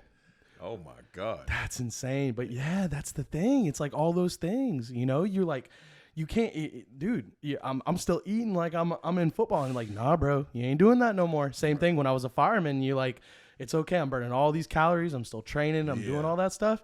But man, you get out of that thing now. Yeah. You gotta start changing the diet a little bit. Like shout out to my boy Adam, lost 100 pounds. That's crazy. Being skinny, just being a skinny kid. Hey, I hope I get slim again. I don't know. I've been trying to break 300 ever since the combine. I ain't ever gonna be slim. I've just made my peace with God on that. Yeah. I listen. I've lost weight. I've gained weight. We've all done it, you know. But I'm like, I don't think it's in the cards for me, bro. Yeah. Maybe. I don't know. Maybe. Gastric bypass? You get what's the GLP ones or whatever, bro? The Ozempic shot right in the ass or whatever. Everybody doing it. You lose your bones and your muscle. You lose everything. Hey man, I'm just playing. I need one. I'm sorry. Don't sue me, fucking Moderna or whatever. Yeah, don't sue me because I ain't got nothing. Don't sue Joe either. I can't even afford to pay attention right now. Don't worry. You know what I'm saying? That's so funny. All right, bro. Listen. So 2006 national championship game, Ohio State. Mm-hmm. Ted Ginn runs that kickoff back. I remember watching this game on TV. Yeah. Ted Ginn runs that bitch. Cribs that thing right in the beginning. Yeah. 7-zip Ohio State. Bro, what's going on in the sideline after that right there? Was that like, could you hear a fart in church or like what was that? No. We was laughing at Reggie. No way. Yeah. Because we was like, he fast. That's track speed, Reggie. That's track speed. So you watched Ted Ginn run past that thing and y'all were like, yo. Well, they held Reggie, but we still laughed because Reggie was like, shit, I wasn't going to catch him. Because the dude was, Ted Ginn is beyond, like, he was, like, you know, they have Cheetah now, but before Cheetah and Deshaun Watson, it was Ted Ginn. Ted Ginn, man. Like that, like, bro, he ran past everybody. Like, we're in the SEC. We're used to seeing speed. That's track speed. Yeah. You know, and Reggie was like, I wasn't going to catch his ass. Anyway, they didn't even have to hold me. Like, I wasn't catching him. So, but no, we was like, it's still not going to, we weren't worried. Well, we were laughing on the sideline because we was like, damn, that motherfucker's fast. Really? That's all we was thinking, like, damn, like he's fast. Because we had Andre Caldwell. Yeah. Which he is super fast too. Right. And, but no, that was different. Like to see it in person, it was like, holy shit. And you know, when I played with the Dolphins, when I was practice squad with the Dolphins, you know, Ted Ginn was out there. He was like, yeah, you know, if I wouldn't have got hurt, I said, man, we was going to beat y'all ass. And I say, you got lucky on that one, but we was going to beat y'all ass. I'm a hourly Ohio State hater, man. So listen, I saw that happening to my Gators in real time. And I was like, bruh. Man, because they were heavily favorited, right? Oh, yeah. Yeah, they were heavily favorited. And there was like, oh, shit, you know? But then something happened. I didn't know if there was like, if Urban pulled everybody together and was like, you know? I was just wondering because I've always thought about that. It was what I told you before, right? We weren't, so, and this is what I love about, this is real football. All week, we hyped them up. The billboard material. You never give them billboard material because you know, like I know, football is an emotional game, and if you say something disrespectful, they play at another level, right? Mm-hmm. If you know, one thing I would give Herb, he taught us how to fight momentum. He was like, you got to be able. Once you learn how to fight back against another team's momentum, that is an upper hand. Don't give billboard material. Don't say nothing crazy. Kiss their ass. So all week when press was coming and talking to us, like, yeah, man, we just hoping that we could stick with their line. Now, mind you, that was the year they was like, well, the Ohio State line is considered one of the biggest lines in football, period. Bigger than the Dallas Cowboys with Larry Allen back in. And let me tell you, we seen them motherfuckers in the club. And I'm just looking like, oh, my gosh, I hope no fight break out. They were humongous, bro. Yeah. Humongous. Yeah. Like 6'7", 300 and something pounds. Yeah. 6'7". I'm like, oh my gosh, it's about to be hell. Yeah. Like, and I mean, so all week corn-fed Midwestern boys, man. Humongous. They average, I think they did the whole thing like, well, Florida's D line averages you know, with Jarvis Moss skinny ass, he dropped our weight. Jarvis Moss was like 230, 240. And then me, I think I was the highest at 290. Then you got Steve and Ray like 280. So like it was a 60. I think they were saying it was a 60-pound difference. But it goes back to what I said about all those stunts and blitzes we never ran all year. They had Charlie pulled that shit out. Damn right. Shout out Charlie Strong. We were coming one for of the goats. Yeah, we were coming for their ass. They couldn't do shit. They didn't know where we were coming from. They were getting so. Who was the quarterback that year? Number 10. I know you're talking about. Hold on, look that up. Ohio State quarterback 2006 national champion. He won the Heisman that year. He too. did. Hey, Terrell Pryor? Was it? No, it wasn't it Pryor. Hold on. Who am I thinking of? Because that was like the pre-tattoo thing and all that, right? Or was that after the fact? Huh? Troy Smith. There you go. Yep. Listen here, boy. Hey, Yeah. Troy Smith. And it was so funny because we would watch film on them. We was like, they suck. Legit. In our head, we were like, they suck. Because who they played? Michigan? Eastern Michigan? Like who were they playing? So Joe, we don't have enough time for the Big 12 SEC debate or the Big 10 debate. But I'm just saying, who were they playing? They didn't play. Like the teams they were beating were their records were like 3-7. Northwestern. You're talking about Iowa. You're talking about them teams. Like, yeah. If you go back and look, we played 7 of the top 10 teams. Auburn that year. LSU, Tennessee, Alabama. Like everybody we played was a Florida State. Everybody we played was a dog fight. Like we were so tired. We needed that time off before the Natty because we were beat to shit. You know, when we played Arkansas in the SEC championship, like we played some dogs all year long, bro. And they played nobody. We knew coming in that game we were gonna whoop their ass. That's crazy. Lie. We knew. It wasn't even a question. It was like they're too slow. And it was just like, stop Ted again. Yeah. Because they had nothing else. Yeah. Like their quarterback, when he would roll out and like outrun players, were like, Jarvis Moss is going to run that down all day. Like, you're not going to outrun him. Yeah. You're not going to outrun Earl Everett. You're not going to outrun nobody. Like, I'm the slowest guy on the line. You know what I'm saying? So me and Big Steve were the two slower guys. And we still was faster than most of the guys they played. You know what I'm saying? Yeah. So it's like, you got Ted Ginn. We got 11 people over here that could run dogs. Pretty damn fast. Yeah. You know what I'm saying? So speed's a killer, man. Oh, it was a killer. Like running those stunts and like when they went for it on that 4th and 1, you know, that's the play I actually got hurt. They tried to run in my gap. That was on that 4th and 1. That's what we stopped him. I actually got hurt that play. Yeah. Well, I was already hurt before that, but I just was battling through it. Yeah, sure. But 4th and 1, they tried to run through my gap, and that's where we stopped them at, you know. But you know they try to run through my gap because they're going for the weakest player. That's right. You know what I'm saying? They're going for the weakest link. And I'm thinking like, oh, you motherfuckers, y'all. Why ain't y'all run that Ray McDonald, huh? Like, you know, so like, no, man, that going in that game, bro, we knew what time it was. Like, nobody else believed us. Nobody else thought we were going to beat them. And the whole time was like, what football have y'all been watching? Right. Like Kirk Herbstreit. Yeah. Like, Kirk, shut up before we kick your ass.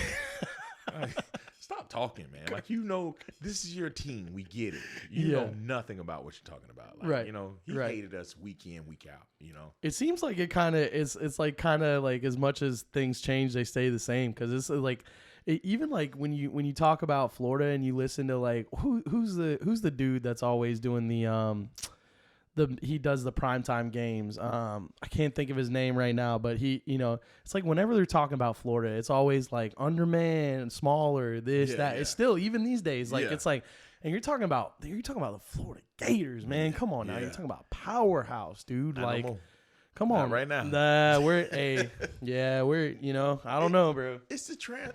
I don't. It's cyclical, right? So like, same thing. It's like it's really hard to see Florida State down. It's hard to see Florida down. You know, Miami's obviously doing Miami shit, which is great, but it's like it's hard to see these teams down because it's like football's. Listen, man, you can say whatever the hell you want about football, but football's better when Florida is up and Florida State's up and these Florida teams are up because this is the show. Like, bro, I'm sorry, I've never been to a fucking Notre Dame game that's been anywhere near as. I would not even waste my time. Anywhere near as good as a Florida State game. I'm sorry, bro. My teams is Georgia, LSU, and then Florida. Come on. Of course, it's Florida team first, but then it's Georgia and LSU, bro. What? Other than that, I don't care what the rest of the world there's not an atmosphere anywhere that matches going to Death Valley. You've been? I have been. Oh my gosh. I have that been. bourbon? Yeah. Oof. I was actually at the game when what's his name threw the shoe. Oh Lord. Yeah. I was at that game. What's it? Look him up. The one that threw the shoe. Oh man, because it fucked him. It fucked his trajectory like way up, dude. Like it was them things right there, man. Like, that's what I'm talking. Just like what we've been talking about, the mental toughness, man. Yeah, man. That's just like those things show themselves. Like in that, and dude, that changed the trajectory, if I'm not mistaken, of that dude's like whole career. Like he was a stud. I can't remember his name, but yeah. Who? Marco Wilson. That's right, bro. Yeah, he threw that shoe, man. Something as simple as that, and it changed the whole trajectory of that man's career. And I was actually at that game, and you know what? Like what hurts about that is like the LSU people. They're saying all they're doing is validating the behavior. They're going, yeah, motherfucker, yeah, N-word, yeah, this, that. Like that's what you know what I'm saying? That's that's how you would act, you know? Yeah. Like the whole criminal, you know, like that whole bullshit. And it's like, bro, you fed into it. He fed into it. Like, bro. That mental toughness, man. That it's so important, dude. And go just to kind of touch back on like where we're at, like this is why I'm so, like, just talking to you for this little amount of time, I'm so excited to have you back where I think it really matters, dude. Yeah. Like, you're back at the start of it. Yeah. And I think there's the impact that you're going to have on young people in our area that go forward and do great things. Like, dude, you're at the ground level. And I think that is monumental for the young people in our area, because we are, and I've just been in it a short time, but just from my observation and what I've seen is like, there's just not enough mentors and leadership that are guiding young people in the right way, especially young men now, man. Like young men now, we forget how to do this right here. We just forget how to talk and how to, you know, the camaraderie and just finding common ground with one another and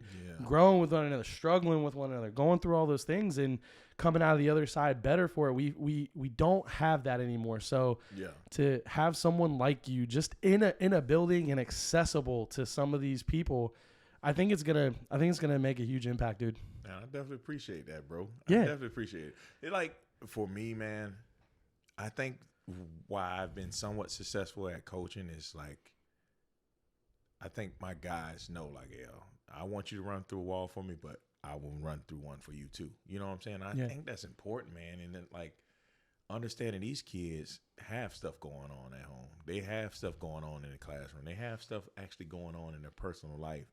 And when I talk to my guys about, like, I talk to my guys about life. I don't always talk. Most of the time, I don't talk about football. Like, I talk about my crazy stuff that happened in my life. I talk about, like, the things I've seen, the things I've got to accomplish, the people I've met, the lifestyle.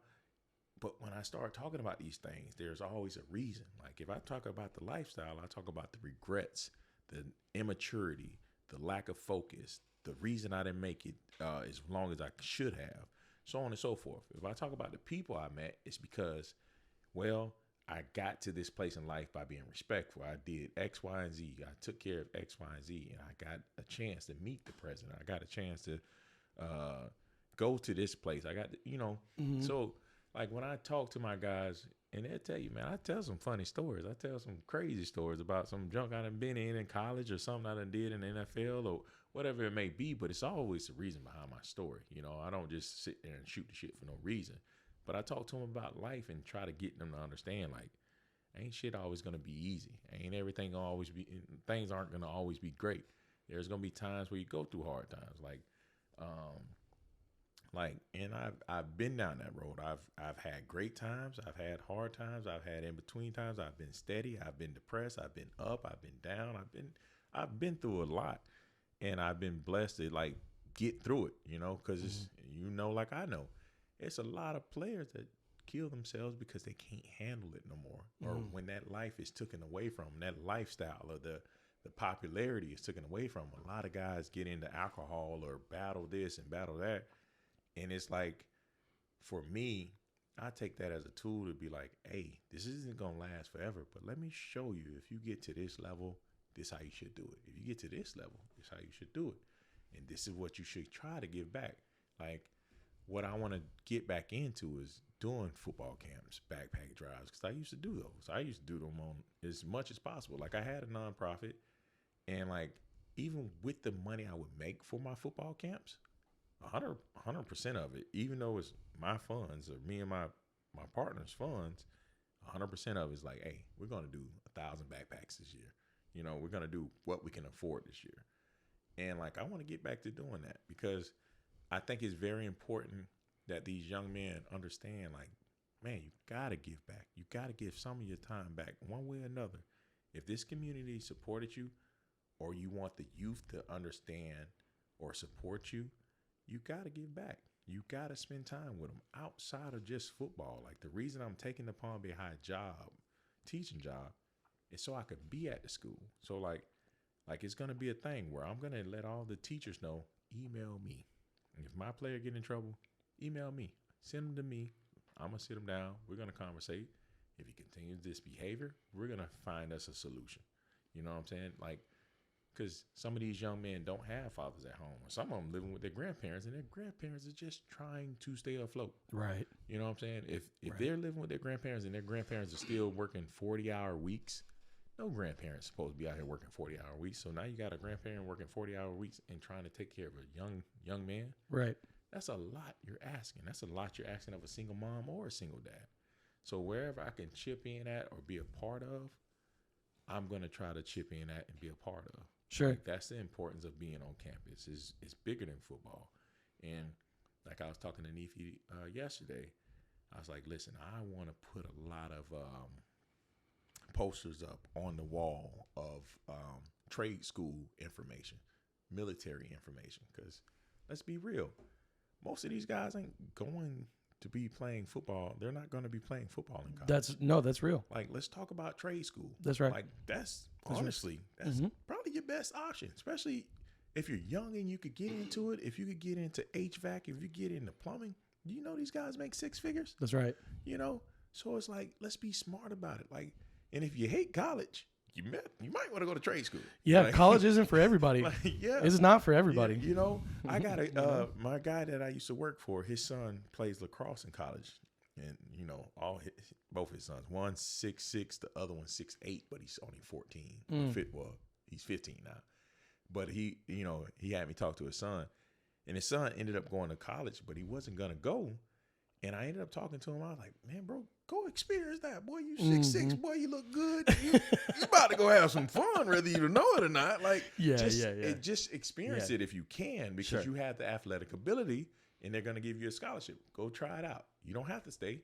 You do, because he was saying, I'm going straight to trade school. And I'm like, you missing out on one thing. Come on, man. Like, you might want to get a year or two of this in. You might want to sample it or something. You know, so, but it's just life, man. And like, you want these kids to have fun. You want them to be respectful adults, man. And you just, as much as I could give back when it comes to that, where I could like channel my focus really in on the kids and like help out as much as I can, you know. 100%. I definitely want to be a part of that. The community aspect of it is absolutely crucial. Understanding that it takes a village to raise any kid, white, black, pink, purple. It does not matter your upbringing, wherever you come from. Like, educators are super important and influential in your kid's life. Coaches, football coaches are some of the most important people in your kid's life. You know what I mean? Like, all these people, because like, you're a parent and you have your kids, but you're trusting them to go with these other adults that have crazy influence. Like, I remember like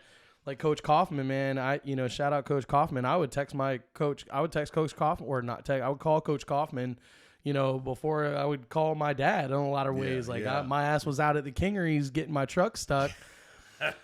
Coach Kaufman was getting the call. You know what I'm saying? You know what I mean? Like, so, or I was out there with a girl, or I was out there with, just doing shit I shouldn't have been doing. Like, your coaches, man, they're these people in your life. They're so influential, whether you know it or not. And, it's influenced how I want to be a dad. It's influenced how I want to be a football coach. Yeah. It's influenced, all those things. And I'm an old man now. You're an old man now. We can look back at, or we're not old. We're unk status, right? Like we're unk. Okay. These knees feel. But we can look back on some of that and go, damn, man, like I went through that thing and like that coach was there for me, and that was like really fucking important. Yeah, like I went through that thing, and that taught me a lot, even though I didn't know at the time, Yeah. So, that's how I want to have the influence, and the community aspect of it is so important, dude. Like giving, like being a part of a team. Yeah. Going through adversity and wins and losses and struggle as a team. Brotherhood, camaraderie, all that thing, like those prepare you. And then same thing with the knowledge of like you're arming yourself with business knowledge, whether you know it or not. Yeah. You're arming yourself with the ability to go be successful in a trade, whether you know it or not, just by playing a game. Like that's the reality. That's the truth. And that's the deeper aspect of what we're doing. And that's why, like, man, if there's one thing, and this is the thing, if I'm being 100% transparent, it kept me out of even coaching for so long. And it really makes me nervous when it comes to my own son and his participation, is like these fucking adults that are all around him that go, no, man, you need to be wearing this jersey, or you need to be playing for that team, or you need to be doing this, or even you don't have any care for the future of my child. It's all about, what am I going to do right now? What is he going to do right now for the betterment of you? Or like your input on this small, insignificant, like 6-year-old Super Bowl. You know what I mean? Yeah. Like I don't fucking does anybody have their 6U Super Bowl ring hanging up on a mantle? I got my state high school ring, but other than that, like I'm like, even that, like my mom has that. She has a hope chest. Yeah. She has a little hope chest at home, and like my fucking state rings in a fucking hope chest at home. Like I don't. You know what I'm saying? Like, no, and at the time, that was like the biggest thing ever, Yeah. But me, my ass, I didn't play. I was just happy to be there. Yeah. I'm like, damn, look at Joe. Yeah, Tampa Jefferson. Take it to him, boys. Let's go. Florida State. I'm looking at Doak Campbell. I'm like, damn, this is the biggest stadium I will ever. Yeah. No, it was cool, man. It was some good times, bro. But no, it's so true what you're saying, though, man. Like a lot of people try to emphasize, or they try to pull these kids one way or another. Or like, it is crazy to see, like, go out to a city league game and then be other coaches out there like, hey, man, I need you to come over to play for this squad next year. Mm-hmm. It's like, bro, he can barely wipe his ass. Like, he don't make no decisions over here. And I think a lot of parents that are really adamant about their child's growth need to teach them how to be loyal. You know what I'm saying? Like, you really want your child to grow, teach them how to be loyal, because growing is building through adversity. It's not the easy route. You don't grow when things are handed to you. You grow when you go through some shit, right? So teach them adversity. Teach them it may be a player that comes that's better than them. Get better. Fight harder. Maybe change positions. Think about it. I went from starting fullback, starting DN, to starting D tackle.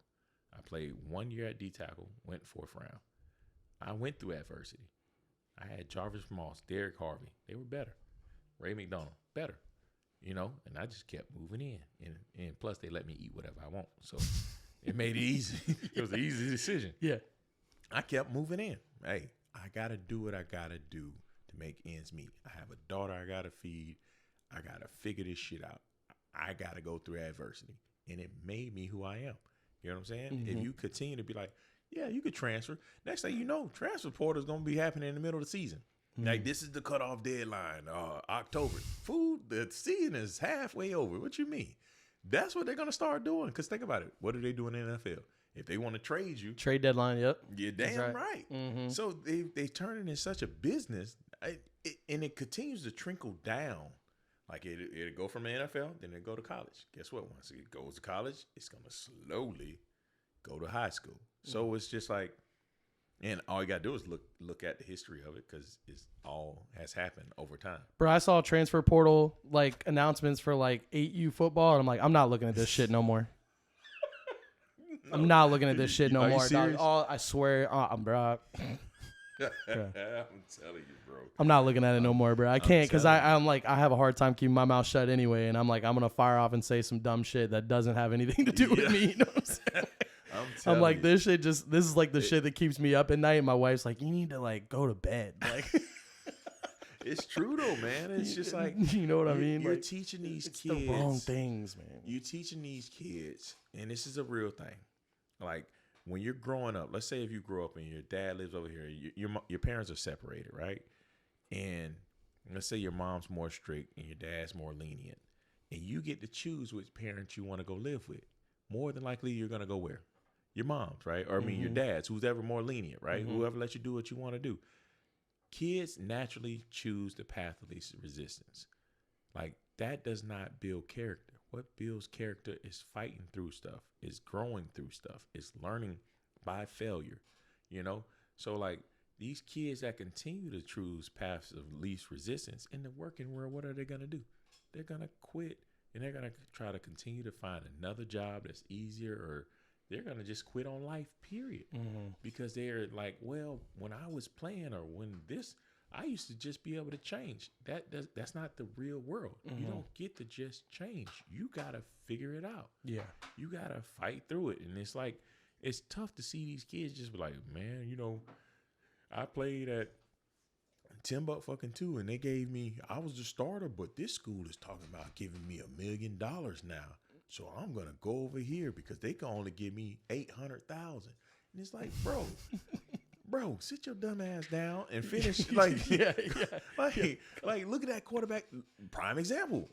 What's his name? Nico. What's that fool name? Which one? Tennessee. Oh, yeah, Nico. I'm gonna love the Samoan fella. Nico, I'm broke. Nico. That guy, right? UCLA, yeah. Bro, yeah. look at that. He transferred. Man. He lost all that money. And then when you start thinking about taxes, California and New York, you get taxed 43, 47%. Bro, even if they would have gave him the same amount, he would have walked away with like 30% less. And you know what's on top of that, like you're seeing like now these schools are starting to fight back. Like, bitch, if you leave, we're coming back for that money. You're gonna pay that shit back.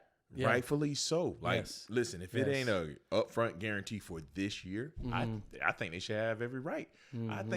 I think let's make it an even playing field. Like, if you got the right to do this, they got the right to say, hey, you know what?